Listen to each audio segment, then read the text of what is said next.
Welcome back, Rinesh. Thank you so much for joining another video. Not a problem. And yeah, I am looking forward for another interesting conversation. Hmm. Yeah. Sure.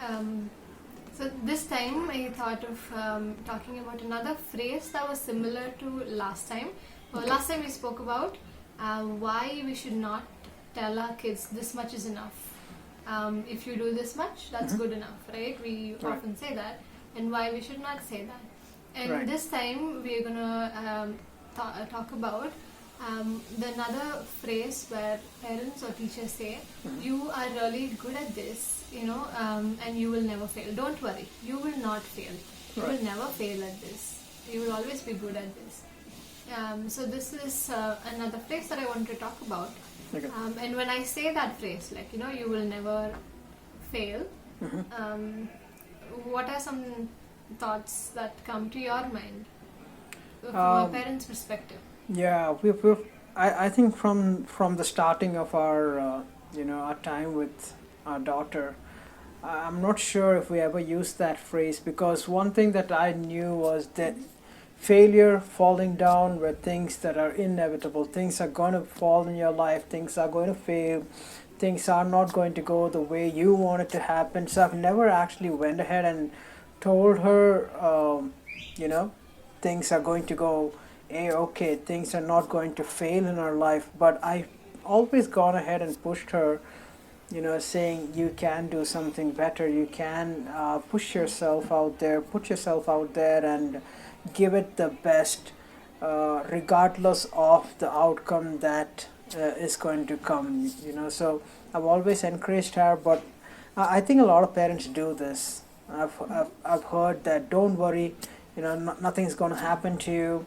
I think even even in the hospital, people do even talk something like this. Don't worry, nothing is going to happen to you. But what if something is going to happen to you? Then it's going to be, I believe it's going to be very damaging. It's going to bring that person down, tear him or her apart. So I think putting such kind of a hope in someone, I think it's not really Right. good. Yeah, it sounds like a false hope. Exactly. Right? I feel it's more of a fear of a parent.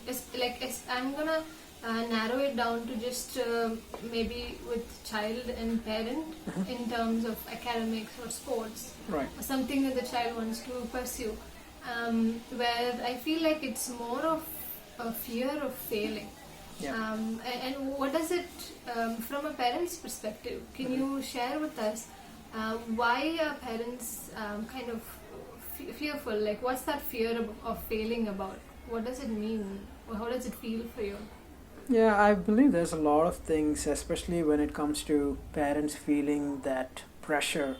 And I don't think so it started now or yesterday or years. This has been going for probably decades, all that we know of. But I think there's this whole pressure that is put on parents to keep making their kids be the best for some reason, and not giving that space for them to explore or venture into something that they like. So yeah, I feel there's a whole lot of pressure just from the society. I've seen people who talk about their parents actually, putting their I'm talking about again the grandparents. The grandparents now, probably, that's, let's say, just an example from my perspective. Let's say my dad or my mom has certain amount of expectation that my daughter should have, and that tends to be a pressure on me, and I try to enforce that on my daughter. And it comes to a point where I don't know when to stop. So, I'm sure a lot of parents are having that kind of a pressure from their own parents, but at the same time, world is always on the verge of comparing, and you know making sure that their kids are better than someone else's kid. So, parents out there who are watching this, I don't think so. It's the thing that they need to go ahead and tell their kids, hey, you're not going to fail. What if their fail is something that they need to realize and understand, and the consequences behind that sort of a say. Yeah, I think it's not just parents. I believe it's also for teachers. I think something that I see is also teachers are also afraid Right. of their students failing because it kind of says something about the teacher, Right. or it's the fear that he or she will be judged for her teaching when the child fails. So every teacher kind of tries their level best to focus on the kids who are like the toppers of the class, Right. and put them in groups, remedial classes, and there's so many things that teachers do to kind of help kids not to fail at all. Right. Yeah. And I believe it's coming not just from the pressure, definitely from pressure. From for parents, it's the society, their Right. parents, and other kids and other parents. For teachers, it's their principal, the whole other teachers, and how they will be viewed as a good teacher or not. Right. But I also feel it's coming from an understanding of failure, which is not exactly how it's supposed to be. Like, how do you think people understand failure as? The moment we talk about failure, is something that it should not happen to you. Yep. That's the kind of notion everyone has, Right. right? Yeah. Yeah, I think, with the moment we hear failure, and that happens with our kids especially, or let's say if you're part of a school system, and if you hear one of your students fail, that becomes a big issue. It's a big deal almost there, and for a parent it's a taboo, just to listen to that your kid is a failure. But and the world itself has portrayed failure as a bad thing, and not using the good part of out of it, because failure is something that helps us evolve. Failure is something that helps us understand. But if you don't go through that, that's a big problem. I feel if you don't go through failure, that one person is in his or her comfort zone, just not doing, and just being in there, and I'm sure he's never going to experience failure, and it is going to be, I'm sure, damaging for that person. The moment I've seen actually some of my friends, they've never failed, but when failure hits them, it's so hard for them to take it, and it comes to a point that they break down.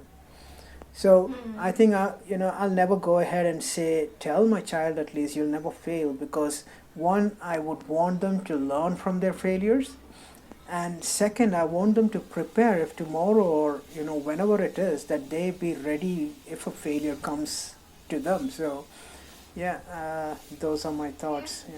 Yeah, like you said about the comfort zone, it's kind of surprising, or actually sad, that we as adults kind of limit kids, put that fear about failure, and almost make it look like it's not an option to fail. Yep. You shouldn't fail. It's a bad thing to fail, Right. and just keep them within that comfort zone. I think we are actually doing that to our And kids, to very limit true. them and keep them in that comfort zone where they're not going beyond the challenge. They're not challenging themselves.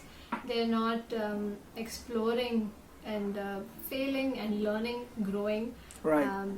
Yeah, that's something I see as adults we all are doing. Very true. And having that understanding about failure is, I think, gonna make us do that. Right. And again, like I said, we need to kind of think about, be mindful about what we say Exactly. to kids, because that kind of becomes their belief. It becomes their inner voice, Yep. and they end up carrying it with them for almost rest of their lives. So yes, thank you so much for bringing those points Not a about problem. I comfort think zone. I think this kind of overlaps with the previous video that we did, where we're talking about this much is enough, because we kind of assume that our child, if he or she pushes herself or himself to an extent, it's going to be a failure, and that's our assumption again. But before that even kicks in or starts, we tell our kids, hey, you know what, that's Yes. enough, don't go there. True, So, that's so true. But yeah, Yeah, we're kind of preventing failure actually exactly. by saying this much is enough. Mhm. We are making sure that they're not hitting that point of Very, failing. very true. And we're so protective of the kids that they're not growing. I know. And then we wonder why they're not growing. Exactly. Yeah. Yes, thank you so much for bringing those points and Yep. just the connectivity between the previous topic and this one, Mhm. and adding more value to just these phrases or the topics that I chose. Thank you so much for highlighting these things, Dinesh. Not a problem. It's a pleasure always doing these sort of things with you. Yeah, Yeah, looking it was forward to fun hear. having you Not over. Yeah, sure. Alright. All right. Thanks a lot, Thank Supraja, you. for getting me on your. What do we call this? Is this your show? This is your show. It's a video. All right. Thank you Yeah. again for inviting me. It's a true pleasure, and I also got to learn a lot of this. Looking forward for your other videos to come up. So it's beneficial for me. But I encourage parents out there. If you guys are growing with your kids, make sure you watch these videos coming your way so you get a better understanding. Thank you, Supraja. Yeah, this is a whole lot of learning for me as well, and thank you so much for adding and contributing to it. No problem. Yeah, thank you so much. Bye bye. Bye bye.